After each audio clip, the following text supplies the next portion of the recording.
I'm Julie, and in this video I'm going to be making a film tracker or a movie tracker if you're in the US.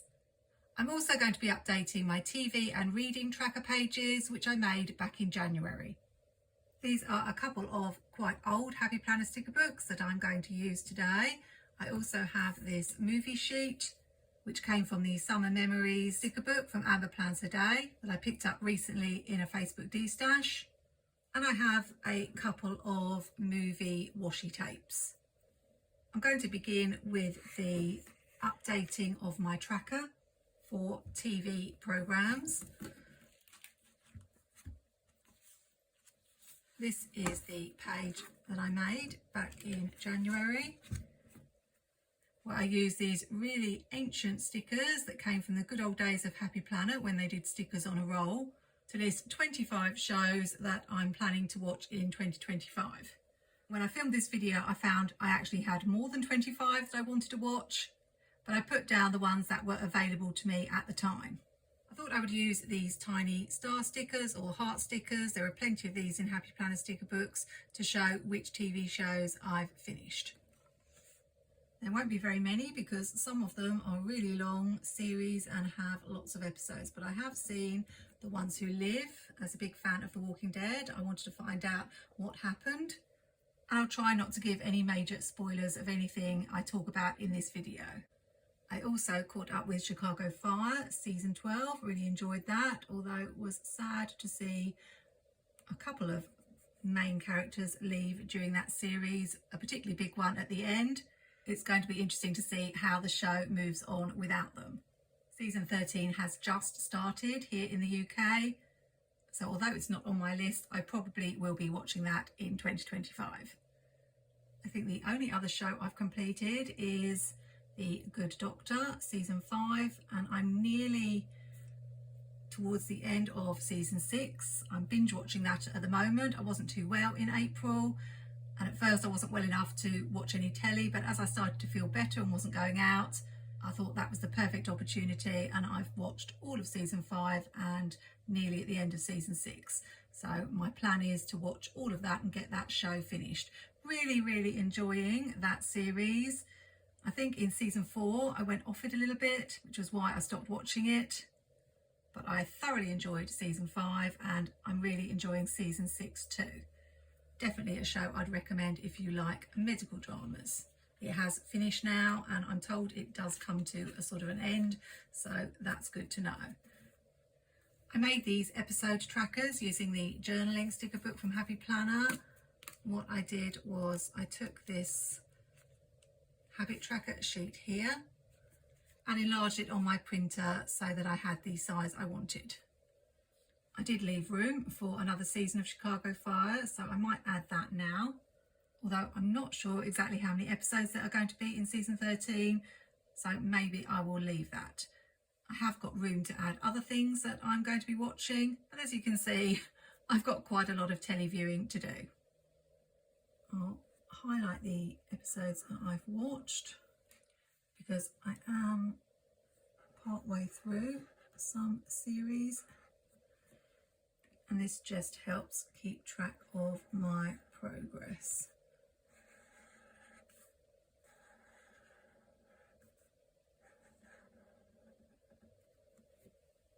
I've only managed to watch 2 episodes of Call the Midwife with my parents.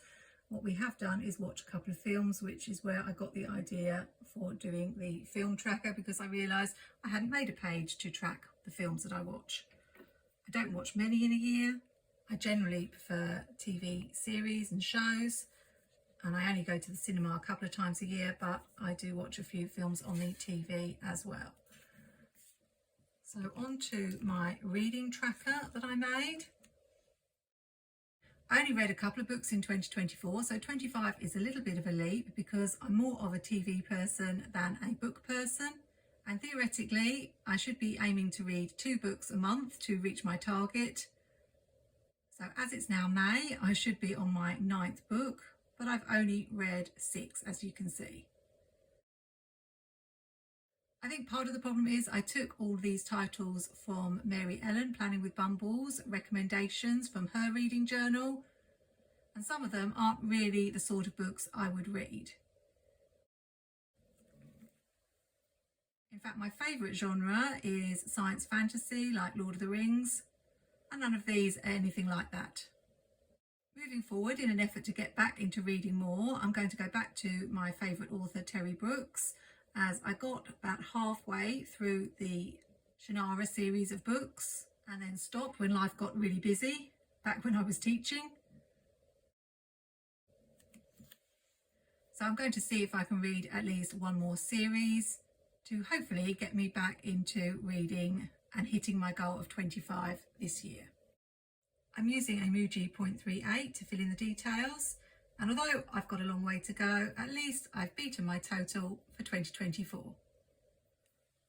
On to my next page, which is my A to Z challenge, and luckily all the books I've read so far do have different letters of the alphabet. Obviously, if a book starts with the word the, I'm going to the second letter, otherwise I will never get anything filled in on this A to Z challenge.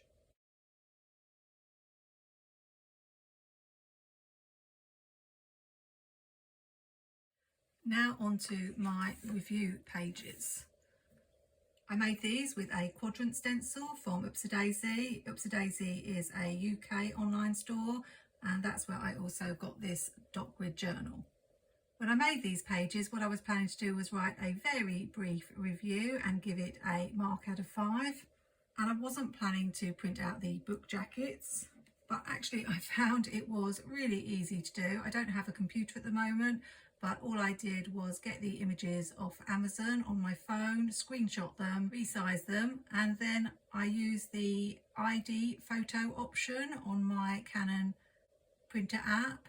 So I just tapped the photos in my iPhone that I wanted to copy and was able to print them out 6 to a page using some very old 6x4 photo paper that I picked up when a branch of WH Smith's was closing near to us. And I think it cost about 99p or something like that, and I'm not likely to use it for anything else. So this is perfect for the job that I needed to do. I think having a visual reminder of the book will help me remember them a little bit better than just having the writing. It's a sort of visual prompt. I read this book in January, and my word of the year is habit, as I've been hoping to develop some better habits in 2025. It's a really easy to read book with lots of stories about people and things that they tried in their lives. And it even had summaries at the end of every chapter, so if you're really pushed for time, you could just read the summaries and get all the main points without reading the whole book. But I would recommend reading this book. I found a few things that I could apply to my life. I've had a tiny bit of success, but not as much as I hoped. But as I've written in my review, the book didn't offer any easy fixes, and still left me with the feeling that good habits are quite hard to form. I'm giving this one a 4 out of 5.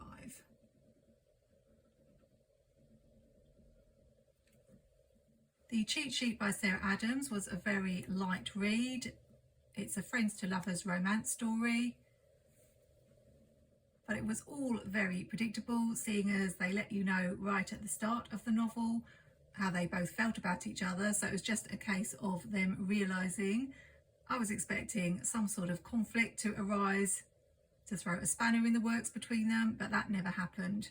So I felt it was just okay, but could have been better. A fun fact for you about me is that when I was in my late teens, I used to want to be a writer, and I wrote a couple of romance novels, which I did send off to publishers with no success.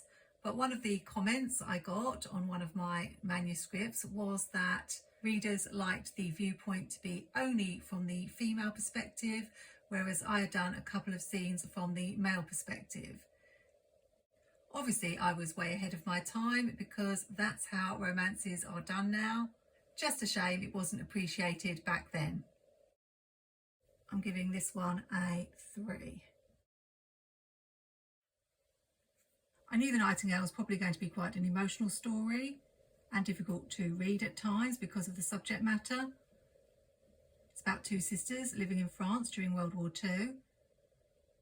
I could relate to both the sisters, even though they were very different. It did take me a little while to get into the book, and I'm not sure if the author meant it to have a twist at the end about who was actually telling the story, but I saw that coming fairly early on. As this one was due back at the library, I had to read it in 2 days, so it was a case of sitting down and reading for several hours. And as I got towards the end, I could actually hardly read the book. I was crying so much. I do cry very easily at things, even TV adverts, but it was very emotional and I would really recommend reading it. It stayed with me for a little while, and I even went away and did some research afterwards to find out how accurate it was, because I do like to know if the lines between fiction and reality were blurred, particularly as it's a very important subject. So I did learn a few things that were inaccurate, but it didn't take away any of my enjoyment. I'm giving this a 4 because it wasn't a book that I couldn't have put down if I hadn't have had to take it back to the library. And I would reread it, but I think my 5s are going to be very far and few between. Now, Will Dean's The Last Thing to Burn was one I picked up to read after I had read Atomic Habits. So this was meant to be my second book, but I read just a chapter, I think, or a couple of chapters, and it was not an easy read for me because of the subject matter. So that's when I decided to put it down and go and read the cheat sheet and then read The Nightingale. But of course it was due back at the library. I'd renewed it the maximum number of times, so once I'd started I did want to finish it. It's about a woman being kept prisoner by a man on a farm and everything she goes through, so it's quite a harrowing topic. I don't think I'm the sort of person who starts a book and will stop reading it. And although I was curious to find out what was going to happen to the girl and was expecting her to somehow get away from the man, each chapter was very similar, just showing how hard it was for her. Truly awful, really. And I guess that was the point. Although I kept on reading, I wasn't sure I wanted to keep on reading. It had one twist that I didn't see coming, but the ending felt rather rushed and unbelievable to me. So I wasn't sure what mark to give this one. I think it's unfair to mark it down just because the subject matter is quite harrowing. So I will give it a 3. Not one I would want to read again, and I'm thinking maybe I won't read any more by this author, or maybe just to give one more chance, we'll see. This one, Remarkably Bright Creatures, intrigued me when Mary Ellen was talking about it, being about an octopus as a character. Sounded something a bit different. I did find it hard to get into at the beginning. I wasn't quite sure where the story was going with the different characters and how things were going to interweave with each other. But as the story went on, it got a little bit clearer. This was the story of a woman who'd lost her son and her rather lonely life in the community where she lived. But it had this octopus at the aquarium where she worked, and pieces of the book was written from the octopus's point of view, so that was really, really intriguing. At first I wasn't sure how all the characters were going to link up, but it all clicked into place, and I was going to give it a 3, but what raised it to a 4 was the ending, because I absolutely loved how everything was resolved. It just lifted the book a whole mark, and like The Nightingale, I cried and cried an awful lot. So I'm giving this one a 4. The last book I read was another Kristin Hannah book, highly recommended by lots of people. was a bestseller, I think. But I did find this one a little bit harder to read than The Nightingale. I wasn't as interested in the story, I think. I'm not quite sure why. Maybe because I don't know as much about the Vietnam War as I do about World War II. Again, I wasn't really sure where it was going, and I thought at first the whole of the novel was going to be about the nursing in the Vietnam War as opposed to actually the reaction coming home afterwards. So I think if I'd known that, I probably would have been motivated to read on a little bit earlier. I did find the topic interesting, obviously distressing at times. And once I finished the book, I went away and did some more research. So I suppose that was good. I wasn't as invested in the main character though, as I was in the characters in The Nightingale. And I don't want to give any spoilers, but considering it was called The Women and the main focus was on women and their role in the war, there was a little bit of a storyline that involved a man, and I kind of felt that detracted somewhat from the message of the book. I'm not sure. Don't get me wrong, it was a good book. I enjoyed it, but it wasn't as good as The Nightingale. So for that reason, I'm going to give this one a 3. I think I am a little bit of a harsh critic when it comes to books. We'll have to see if anything gets that elusive 5. Now I'm going to make my film page. So I think I will do it after my TV pages. I'll leave a little bit of room just in case there are more shows I want to add. Perhaps do it here. Do I want to use this washi or this washi? In case you're wondering why I've got 2. Lots of movie washi. When I was into scrapbooking, I used to write about films and things and did quite a few spreads that were film themed, so that's why I bought this washi.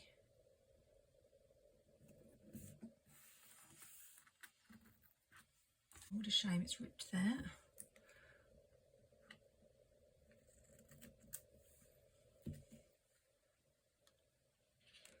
I'll see if I can fix that in a minute.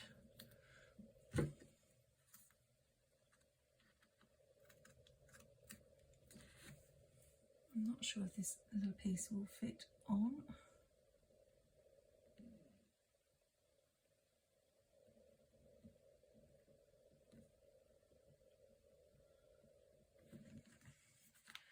I don't think it's going to notice.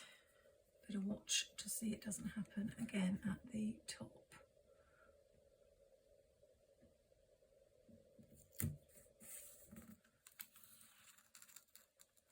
Yeah, it's got a little flaw in it. That is frustrating. So what I will do is jump past that piece if I can.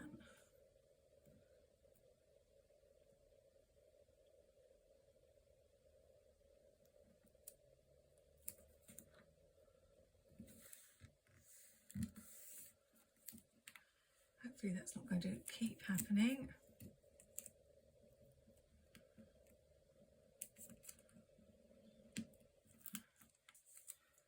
I've not managed to line it up perfectly, but it's good enough.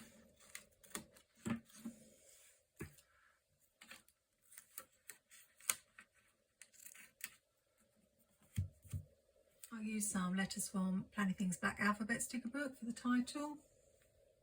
And although it would be fun to call it something like At the Movies or Movie Magic, we don't really use the word movies. We'd never say anything like, do you want to watch a movie tonight? We would say, do you want to watch a film?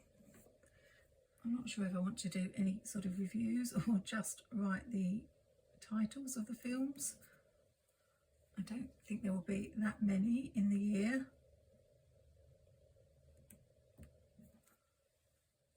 I haven't thought about whether I'm going to include films that I re-watch, because I do tend to re-watch films that I like as opposed to actually watching new films, which I know is rather strange, but I've got so many films that I really love that I like to watch them again, as more often than not when I watch a new film I'm disappointed these days. So I'm probably sounding old by saying they don't make films the way they used to. Some of my favourites are disaster movies from the 70s, like The Poseidon Adventure and The Towering Inferno, which some of you may never have heard of or seen. And of course there were lots of great films in the 80s too. That just fits perfectly. What I thought I would do for this page is something I did in a Mickey spread earlier this year, where I made a film strip using these checklist stencils.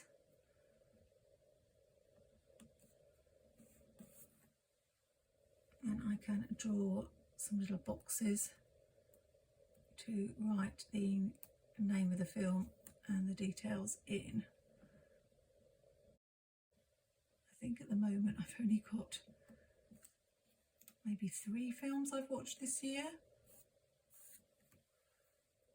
Now, how many do I want? I get 3.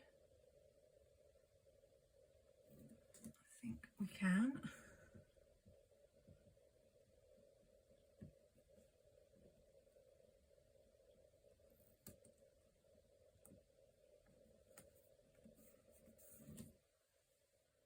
Maybe 2 on the other side, and I can add some of Amber's movie stickers as well.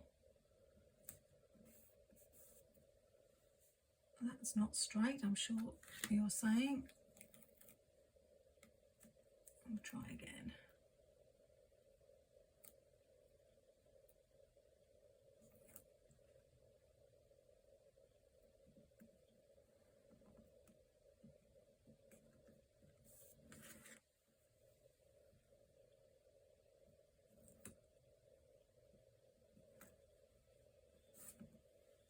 I find that even though we have the dots on the dot grid pages to help us, I still struggle with getting things straight. So I think you get the idea of what I'm doing,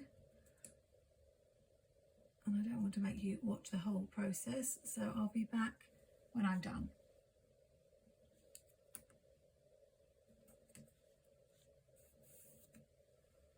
I really love how it's turned out, and to finish it off I'll add a couple of Amber's stickers. Use this one in the middle, and then you have to have a few munchies in a film. We usually have some chocolate, and I never buy anything when I go to the cinema to eat. I just take something with me, usually Jelly Babies. And that page is done. I'm not going to fill it in now, but I will do a video later in the year where I update my TV tracker, reading tracker, and also my film tracker that I've just made. If you're interested to see some other pages I've created in this dot grid journal, then check out this video on screen where I made some beautiful horizontal Dutch door pages using some Plannything stickers. I hope you've enjoyed this chatty video, and I'd love it if you subscribe to my channel and click that notification bell, or if you're already subscribed to my channel, a like and a comment really helps get my video out to other planners who might enjoy them. Hope you have a great weekend, happy planning, take care, and see you soon.